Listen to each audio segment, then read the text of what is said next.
দেখে মনে হবে কি ক্লাস 2 এর একটা ম্যাথ নিয়ে আসছি, তাই তো? অ্যাকচুয়ালি না। আমরা জানি কি 3টে 3 বা 4টে 3 এরকম 5টে 3 সিরিয়ালে গুণ করা খুব সহজ, কিন্তু সেটা যদি ভাগের ক্ষেত্রে হয় তাহলে কিন্তু ব্যাপারটা একটু ডিফিকাল্ট হয়ে যাবে।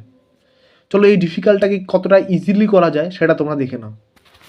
যদি এরকম সিরিয়ালি 3গুলো থাকে যেখানে ভাগ চিহ্ন দেওয়া থাকবে, ফার্স্টের 3টাকে আগে লিখে নাও ওপরে, এবং নিচেরগুলোকে কি করো, নিচেরগুলোকে নিচে গুণ করো 3 3 3। এবার ওপরের যে 3টা আর নিচের 3টা একটা কেটে দাও, তাহলে উপরে থাকবে 1 এবং নিচে গুণফল লিখে দাও 1/9। দেখেছ? ইজি জিনিস, কিন্তু এক্সামের সময় তোমার মাথা ঘুরিয়ে দেবে, সেই জন্য একটু খেয়াল রাখো। দেখা হচ্ছে নেক্সট শর্টে। এরকম শর্টস পাওয়ার জন্য আমাদের চ্যানেলটাকে অবশ্যই সাবস্ক্রাইব করে রাখো।